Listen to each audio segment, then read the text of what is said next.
Okay, this is a UFO sighting I had in Chatham back in late 70s. It's my second UFO experience, ET experience related. So this one starts off, I was 10 years old, and my aunt, she got me a job corn detasseling.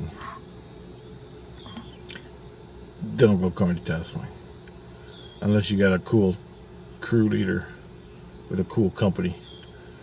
So, for your kids. Anyway, I'm going corn detasseling. Now, I'm going a year before I'm legally allowed, which was 10 years old. I remember I was 10, and the legal time to do it was when you're 11. So I was going, that's what they told me anyway. That was back in the late 70s. And so I get up at like 6 in the morning. My dad drops me off at the gas station on a corner of LaCroix and Park Ave. No, LaCroix. I don't know. It wasn't LaCroix. Near Queen Mary School in Chatham, Ontario. And across the street. I'm doing a Google thing here to show you. So I'm sitting there waiting, and all of a sudden a whole bunch of other kids show up. This is where you get on the school bus and they take you out in the cornfield, and you take the thing off the corn, right? The flower, the seed, the pollination thing, flower. You pull it out of the corn stalk, and that's what you do all day. So anyway, I'm waiting for the bus. All these kids show up, and these kids are like scary dudes, like 20, 25, 30. And they got a case of beer, and they're all smoking pot and screaming and yelling. So we're waiting for the bus for like a half an hour. And these guys that I'm going corn tasseling with are scaring the shit out of me, right? And this is why. Because one guy, they were at the garage, and they have cars sitting around waiting to be fixed in the garage, and they're sitting out waiting to be fixed. One guy picks up a hunk of pipe or something, starts smashing the windows out of the car. Everybody dives in the car, starts stealing everything out of it. And I'm like, oh, right? And they're drinking beers, cases of beer. They got cases of beer, and they're smoking pot, and they're pissing and shitting in the guy's car. And not just one car, there's like 4 cars. They smashed them all. They stole everything out of the car. One guy had a shit in a car and pissed in it, in the guy's driver's seat or something. And I'm like, oh, I gotta get out of here, right? I gotta go. I'm scared. Like, I'm fucking scared, right? If they're doing this to a car, imagine what they're gonna do to me out in the middle of nowhere. This is my first day corn detasseling. First day. I am fucking scared. I'm a little guy. I'm 10 years old. These guys are like 20, 25, right?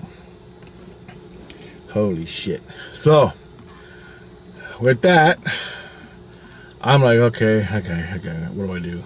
I'll just ignore them. And so I went and sat in the curb on the street, praying for a bus to show up and come and save me. And there's no one on the streets. Nobody.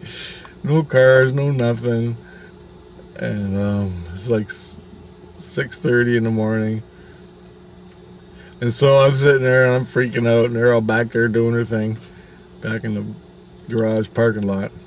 And then I'm sitting there, and I look up in the sky, just because I don't know why, I just looked up, and I see this little dot, this little white dot, and it was a silver dot, and it flashed silver, like flash, silver. It was like white, silver, and there were spot clouds around, slowly, like you couldn't even see them moving, the spot clouds, and they're like high clouds, and this thing was up there with them. And so I'm looking at this little dot, and I go, oh, is that a balloon? Right? Is that a balloon? And what is that? And all of a sudden I could feel something, right? I could feel. and I'm still trying to add it up in my head. And I'm looking at it, and then it's slow. It's going whoosh, whoosh, and then a whoosh, whoosh, and I'm like, well, balloons don't do that, right? Balloons don't do that shit. And I'm like, what is that? I'm like, what is that? And I'm going, maybe it's one of them UFOs, because I was already, like, I've watched In Search of UFOs and stuff like that, and saw a little bit about it on the old black and white TV about UFOs. So I'm like, maybe that's a UFO, right? And I'm feeling, and so I'm getting excited. Like, this is my first UFO, right? I don't know nothing about nothing, and I'm just looking at this thing, and then it goes into a cloud. Whoop, goes into a cloud, hides into a little spot cloud, and then I'm like, where'd it go?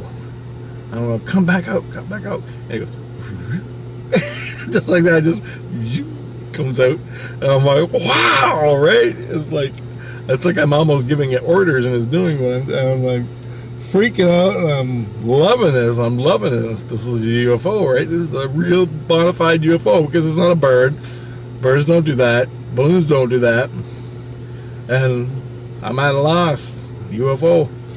And it's doing things, and I'm actually come back out of the cloud, and it does.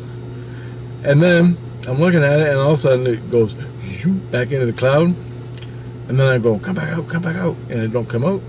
And I'm looking, I'm staring at the cloud, but it won't come back out. I don't know, because it should come out, because the cloud ain't that fucking big, and it must be hiding in the cloud. The cloud is not that big. It's a little tiny little spot cloud. So anyway, I'm looking, and it don't come out, and all of a sudden the bus pulls up, and I don't want to get on the bus. I just want to look at this UFO. And all of a sudden I get this wham feeling in my chest and the whole feeling was like, we're with you, it's going to be okay. That was the feeling. And I'm like, what the hell? So I'm getting on the bus with all these drunken, pot-smoking idiots. And I'm on the bus, and I'm driving. We're driving on the bus all the way out in the middle of nowhere in the country. And I couldn't stop thinking about the UFO. And the feeling, I still have the feeling.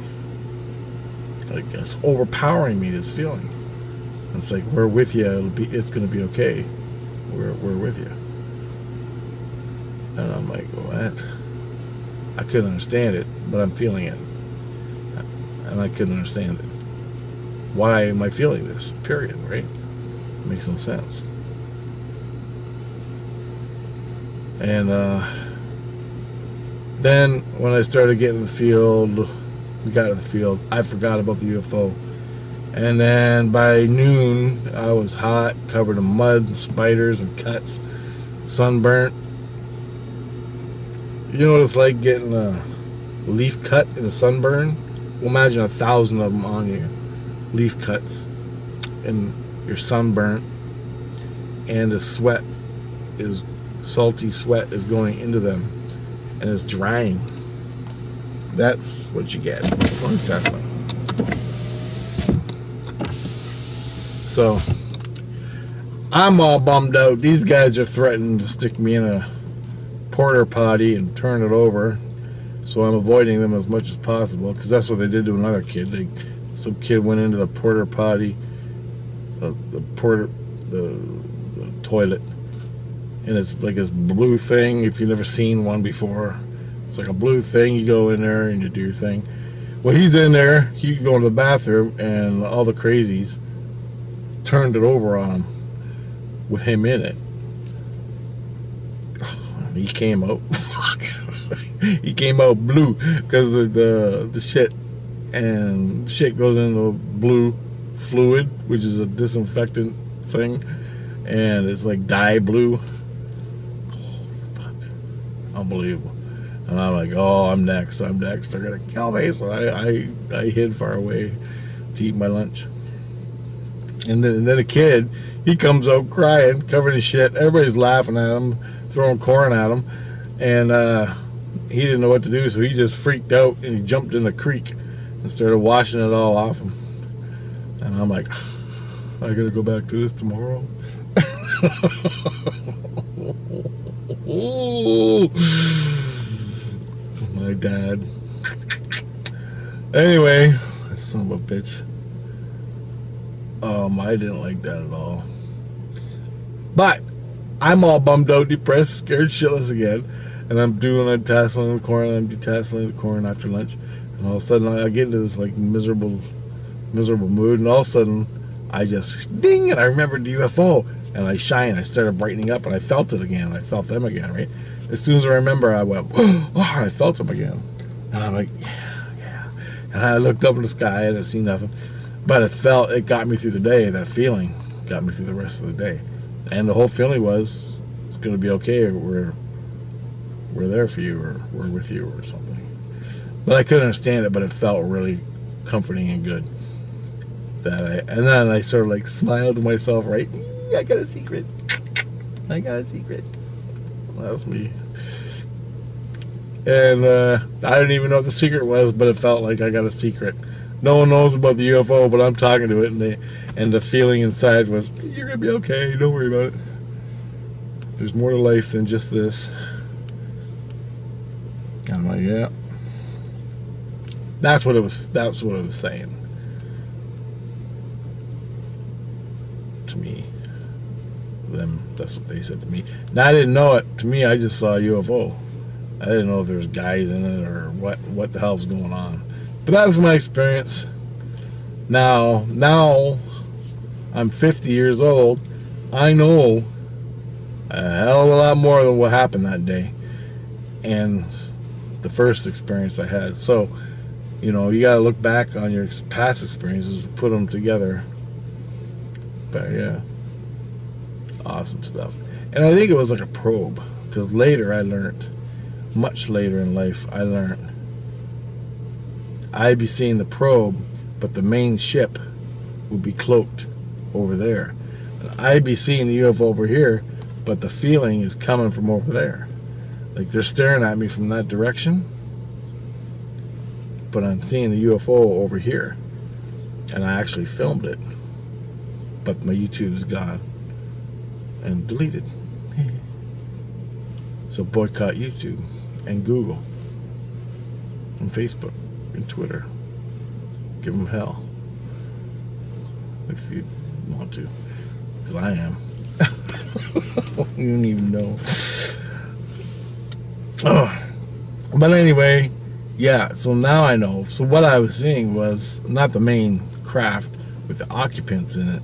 I was seeing a little probe dart around, a little sphere probe darting around.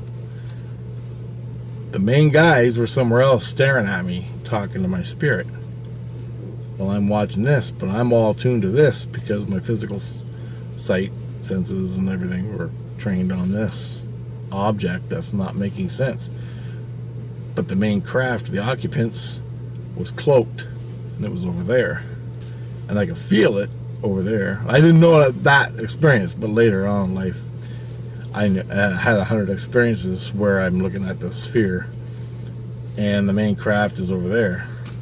So, and that's how they do it. They give you something to look at, you chase it like a carrot. Meanwhile, they're cloaked over there, watching your reaction and everything. But in this case, at the time, they were spiritually hooking up to me, reassuring me. And their soul, they have no problem seeing through their soul. It's normal to them, where we don't even know we have one. That's why I'm feeling all this, because they're talking to my soul, spirit. And I don't even know I got a soul or spirit. I just feel stuff. Hey, that feels weird. And because I wasn't trained in society to tell me, you got a soul, meditate and do this and become it and work within it, which we should be all doing since we're born with Christ, but we don't. We're put into school and we gotta fight. I don't know anybody else that went to school, but I fought all the way through school. Just chaos. And I'm sure it's a lot worse than when I grew up. What it is now. Depends on what school you go to. I don't know. But anyway, that was my second. My first UFO sighting and my second spiritual experience, my ET experience. And which brings me back to my first experience, which was I'm spiritually seeing 4 guys. They fade away out of my consciousness as I wake up, but I'm still feeling them for 3 more days. For 3 more days, they were still hanging around talking to me, talking to my spirit. When they hook up to you, you feel it. When they spiritually hook up to you, you can feel it. It's the same with your mom, your brother, your sister. It doesn't have to be aliens. It could be anything. Your dog. You can feel everything. You can feel the earth displacement if you want to. You just got to identify it in your mind and then keep doing it. And pretty soon you own it. And that's how it works. And that's what I did growing up. Maybe these early experiences got me going on that, because these early experiences were basically just that. Keep me in tune, keep me questioning my inner self. Why am I feeling this? What is this? I know what the feeling's saying, but what is the feeling? And why does it feel different? Why is this feeling related to the UFO? You know what I mean? And that's exactly what it was. I'm looking at an object in the sky that's not moving the way it's supposed to. Balloon, bird, garbage bag. I ask it to come out of the cloud and it does. Then it goes into the cloud and it don't. The whole time I'm feeling it's going to be okay. We're with you because you're afraid of this. This is my first job, by the way. It was a big day. And I was fucking scared. Felt like I was going to be hanged. It was bad, man. I hated it. But anyway, that was another part of the training for me in my whole life coming up. And that's why they did what they did. The first time I saw them, and then the feeling came. The second time I saw the craft, and the feeling came. And each time the feeling was totally different from anything I've ever felt. Totally different from anything I've ever felt. It's like black and white. And it wasn't bad. It wasn't bad. It was beautiful. It was fucking loving and caring and compassion and intelligence.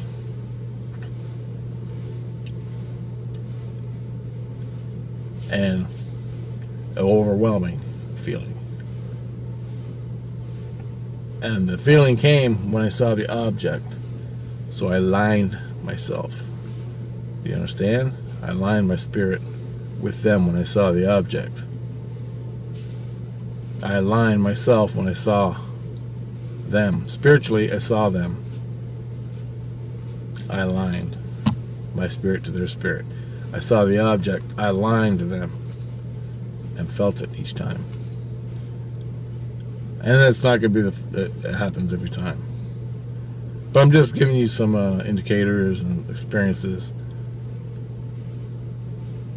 of how they trained me over my life to see from my heart, from my soul, from my spirit, without the physical. That comes later. So, not too much later. But anyway, okay guys, that's my second ET UFO sighting. Second ET experience and UFO sighting and how it played out.